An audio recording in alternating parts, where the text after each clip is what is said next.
बिस्मिल्लाहिर्रहमानिर्रहीम।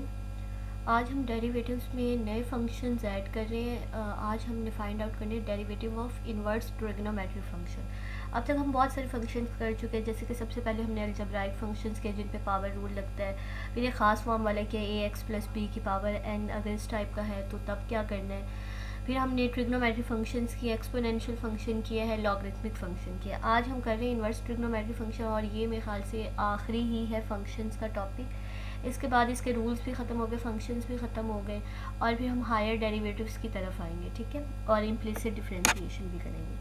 बहरहाल यहाँ पे इन्वर्स ट्रिग्नोमेट्रिक फंक्शन है sign inverse, cause inverse, tan inverse, cosecant inverse. जो आपने ट्रिग्नोमेट्रिक फंक्शन के उन्हीं के इन्वर्सेस हम यहाँ पे उनके डेरिवेटिव फाइंड आउट करेंगे।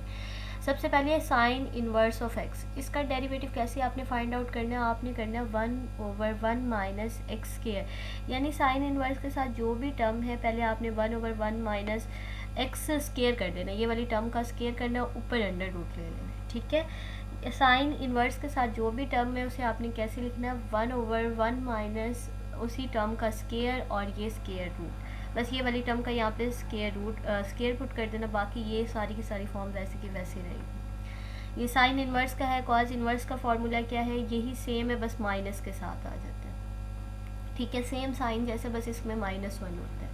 और टेन इन्वर्स का है 1/1 plus x square, 1/1 plus x square, सबसे सिंपल इसी का फॉर्मूला है। कॉस सीकेंड का और सीकेंड इन्वर्स का जो है, इन दोनों के सेम मिलते जुलते फार्मूलाज है। इसमें नेगेटिव टर्म ऊपर आती है -1 डिवाइडेड बाय एक्स मॉड। अब ये मॉड क्या होता है, मॉड ऐसी वैल्यू है जो अगर आप इसे पॉजिटिव वैल्यू देते हैं ये तब भी आंसर पॉजिटिव देता है, अगर आप इसे नेगेटिव वैल्यू देते हैं, फॉर एग्जांपल जैसे आप इसे 2 दे रहे हैं तो 2 का आंसर क्या आएगा, 2 ही आएगा, और -2 देंगे उसका आंसर भी पॉजिटिव आएगा। मॉड फंक्शन क्या करता है, नेगेटिव वैल्यूज़ को भी पॉजिटिव कर देता है और पॉजिटिव को पॉजिटिव रहने देता है। तो यहाँ पे आपने लेना है जो भी टर्म यहाँ पे दी होगी कॉसिकेंट के साथ, कॉसिकेंट इन्वर्स के साथ, आपने उसका मॉड भी लेना है, अंडर रूट में उसका स्क्वायर भी लेना है। तो ये आ जाएगा -1/x mod under root x square -1। Secant का ऐसे ही है सेम, बस उसमें पॉजिटिव आएगा, नेगेटिव नहीं आएगा। और कॉट इन्वर्स का जैसे टेन इन्वर्स का है 1/1 प्लस एक्स स्क्वायर, इसका है -1/1 प्लस एक्स स्क्वायर। ये 6 फार्मूलाज हैं इन्वर्स ट्रिग्नोमेट्रिक फंक्शन के, ये आपने याद कर लेने। जहाँ पे ये फंक्शंस आएंगे उनकी जगह हम ये वाले फार्मूलाज यूज़ करेंगे जहाँ पे डेरिवेटिव लेना हो हमने इन्वर्स ट्रिग्नोमेट्रिक फंक्शंस का, ठीक है। तो ये 6 फार्मूलाज हैं, ये अच्छे से याद कर लीजिएगा। अब इससे रिलेटेड मैंने कुछ एग्जाम्पल्स किए, वो देख लेते हैं। एग्जाम्पल 1 है sign inverse of x square. अब साइन इन्वर्स है, साइन इन्वर्स का क्या फॉर्मूला था, 1/1 प्लस जो भी टर्म्स आते हैं उसका स्केयर लेना होता है। यहाँ पे जो टर्म है वो है एक्स स्केयर, पहले तो मैंने दोनों तरफ डेरिवेटिव अप्लाई किया, अब इसका फॉर्मूला लगा लेते हैं। 1/1 प्लस जो भी टर्म इसके साथ है उसका स्केयर, ये है एक्स स्केयर, तो इसका आपने फिर मज़ीद स्केयर करना है, क्योंकि साइन इन्वर्स के साथ जो भी टर्म होगी आपने उसका स्केयर करना होगा। ये हो जाएगा 1/1 प्लस एक्स का स्केयर, एक्स स्क्वायर का स्क्वायर, यानी कि एक्स की पावर 4 हो जाएगा, और ये अंडर रूट भी वैसे वही फार्मूला है, बस यहाँ पे वहाँ पे एक्स था तो एक्स की जगह आपने वहाँ पे एक्स पुट किया, तो यहाँ पे एक्स की जगह एक्स स्क्वायर है तो ये पुट करेंगे। एक और बात कि अगर यहाँ पे एक्स के अलावा कोई और टर्म हो, यानी कि साइन इन्वर्स, कॉज इन्वर्स, इन सब के साथ एक्स के अलावा कोई और टर्म आ रही है, जैसे यहाँ पे एक्स स्क्वायर आ रहा है, तो आपने इसका दोबारा डेरिवेटिव लेना है। ये हम हर फंक्शन में करते हैं, आपने एक्सपोनेंशियल में भी देखा होगा, अगर पावर एक्स से डिफरेंट होती है तो दोबारा डेरिवेटिव लेते हैं। साइन और कॉज की जो आपके एंगल वाली टर्म्स है, आर्ग्यूमेंट टर्म्स है, अगर वो भी एक्स से डिफरेंट हो तो आप दोबारा डेरिवेटिव लेते हैं। लॉगरिथमिक फंक्शन में भी ऐसे ही करते हैं, हर जगह ऐसे ही होता है कि अगर आपके पास एक्स के अलावा कोई और टर्म है तो आपको उसका दोबारा डेरिवेटिव लेना पड़ता है। यहाँ पे भी एक्स स्क्वायर का डेरिवेटिव लेना पड़ेगा, ये आ जाएगा 2x, और ये एक्स स्क्वायर का स्क्वायर जब करेंगे ये एक्स की पावर 4 हो जाएगा, तो ये मैंने कंबाइन करके लिख दिया, 2x 1 से मल्टीप्लाई हुआ तो ये हो गया 2x over under root 1 plus x की पावर 4, ठीक है। सिंपल हमने साइन इन्वर्स का फॉर्मूला यूज़ किया, उसके साथ एक्स था तो वो आता है 1/1 प्लस एक्स स्क्वायर का अंडर रूट, यहाँ पे एक्स स्क्वायर है तो एक्स स्क्वायर का मजीद स्क्वायर करेंगे तो एक्स की पावर 4 हो जाएगी, बाकी इसमें कुछ भी नहीं है। हाँ, अगर यहाँ पे एक्स के अलावा कोई और टर्म है तो दोबारा डेरिवेटिव भी लेना पड़ता है, जैसे यहाँ पे हमने एक्स स्क्वायर का डेरिवेटिव लिया है, ठीक हो गया। अगली एग्जांपल है सीकेंट इन्वर्स ऑफ 5x की पावर 4। दोनों तरफ पहले तो मैंने डेरिवेटिव अप्लाई कर दिया। फिर जो सीकेंट इन्वर्स का फॉर्मूला था वो ये था कि 1 ओवर इसके साथ जो भी टर्म है उसका मॉड भी लेना है, स्क्वायर रूट में उसका स्क्वायर भी लेना है। तो यही मैंने फार्मूला सेकेंड इन्वर्स का यूज़ किया, 1/√x जो टर्म है इस वक्त आपके पास 5x4, तो इसका मॉड ले लिया 5x4 और स्केयर रूट में था आपके पास x स्केयर -1, यहाँ पे x की जगह है 5x की पावर 4, तो इसका स्केयर -1। अब देखिए ये टर्म जो है जो इसकी एंगल टर्म है या आर्ग्यूमेंट टर्म है 5x4, it is different from x, तो आपको इसको दोबारा डेरिवेटिव भी लेना पड़ेगा। 5x की पावर 4 का हम यहाँ पे दोबारा डेरिवेटिव भी लेंगे। अब ये मॉड को कैसे हमने सॉल्व करना है, देखिए 5x की पावर 4, x की पावर 4 हमेशा पॉजिटिव होती है, कभी भी आप को ये नेगेटिव वैल्यूज़ नहीं देगी। आप जैसे आपके पास 2 है, 2 की पावर 4 करें तो आपके पास आता है आंसर 16, -2 की पावर भी 4 करें तो आंसर 16 आता है। तो ये जो आपके पास ये जो फंक्शन है x की पावर 4, ये हमेशा पॉजिटिव देगा। तो ये मॉड क्या करेगा, इसको वैसे का वैसे रहने देगा, क्योंकि मॉड फंक्शन क्या करता है, पॉजिटिव वैल्यू को एज इट इज़ रहने देता है और जो नेगेटिव वैल्यू उसको माइनस से मल्टीप्लाई करके उसको भी पॉजिटिव कर देता है। ठीक है, तो ये पॉजिटिव थी, इसे हम एज इट इज़ लिख देंगे, क्योंकि यहाँ पे आपके पास ये मॉड फंक्शन के अंदर जो फंक्शन है ये ऑलरेडी पॉजिटिव है, तो इसके हमने वैसे ही लिख दिया। अब यहाँ पे 5x की पावर 4 का स्केयर करना है, 5 का स्केयर इज़ 25 एंड x की पावर 4 का स्केयर करेंगे तो वो 8 हो जाएगा। जो पावर्स होती है वो सिंपली आपस में मल्टीप्लाई हो जाती है, तो ये 4 2 8 हो गया, 25x की पावर 8 -1। अब यहाँ पे आपने लगाना है पावर रूल, 5 को साइड पे किया है, इस पे पावर रूल जब लगाएंगे तो 4 नीचे आ जाएगा और 4 में से 1 को माइनस करेंगे, 5 और 4 आपस में मल्टीप्लाई होकर 20x की पावर 3। तो इसे इस तरीके से सॉल्व कर लेना। फार्मूलाज में जस्ट जो सीकेंट इनवर्स, कॉज इनवर्स, उनके साथ वाली वैल्यूज वो फार्मूलाज में सिर्फ सिंपल आपने पुट करनी, फार्मूलाज आने चाहिए आपको। ठीक है, ये हो गया। दूसरी एग्जांपल हो गई, आगे चलते हैं। कुछ ये फिर उसको थोड़ा सा मैंने अरेंज करके लिख दिया, जैसे ये 20x³ है और ये 5x4 है, ये कैंसिल आउट हो जाएगा, 5 1 5, 5 4 20, ठीक है। और ये पावर 4 है, ये 3 है, 3 यहाँ से कैंसिल हो जाएगा, एक x बच जाएगा यहाँ पे। तो इसी सिंप्लीफिकेशन के ये तो ईजी है, आप लोग देख लीजिएगा। ठीक है, एग्जाम्पल 3 पे आते हैं।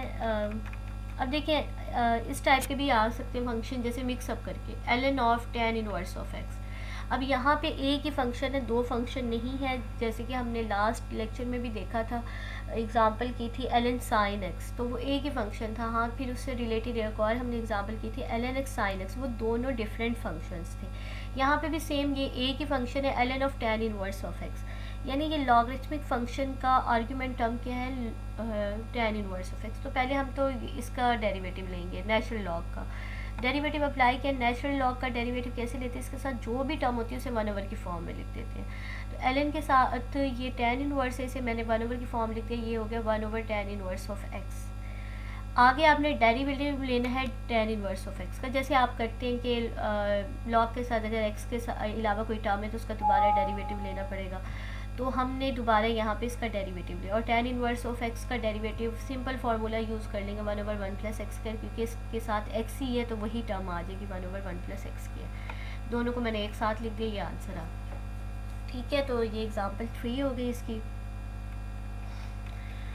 एग्जाम्पल 4 में मैंने अब उलट कर दिया, यहाँ पे है tan inverse of ln x, यानी कि अब tan इनवर्स का जो आर्ग्यूमेंट टर्म है वो ln x है। ये भी एक ही फंक्शन है, क्योंकि tan इनवर्स के साथ कोई टर्म नहीं है, बल्कि यही टर्म इसकी आर्ग्यूमेंट टर्म है। ठीक है, ln x ही इसकी आर्ग्यूमेंट टर्म है, इसकी एंगल टर्म है, ये अलग अलग फंक्शंस नहीं है। हाँ, अगर ये होता है ना tan इनवर्स ऑफ x और साथ में होता है ln x, फिर आपको प्रोडक्ट रूल लगाना पड़ता है, दो फंक्शन अलग अलग उसको मल्टीप्लाई हो रहे होते हैं, फिर उन पे प्रोडक्ट रूल लगाते हैं। लेकिन यहाँ पे ये एक ही फंक्शन है तो इसका हम डेरिवेटिव लेंगे। लेकिन यहाँ पे फ़र्क ये है कि वहाँ पे पहले हमने लॉगरिथमिक फंक्शन का डेरिवेटिव लिया, यहाँ पे हम tan इनवर्स का पहले डेरिवेटिव लेंगे, क्योंकि पहले जो फंक्शन आ रहे हैं उसको हम सॉल्व करेंगे। जी हाँ, tan इनवर्स का जो डेरिवेटिव होता है वो क्या होता है कि 1/1 + x², यानी कि tan इनवर्स के साथ जो भी टर्म होती है उसे 1/1 + उसका स्केयर कर देते हैं। तो यहाँ पे ln x है तो इसका हम स्केयर कर लेते हैं 1/1 + ln x का स्केयर।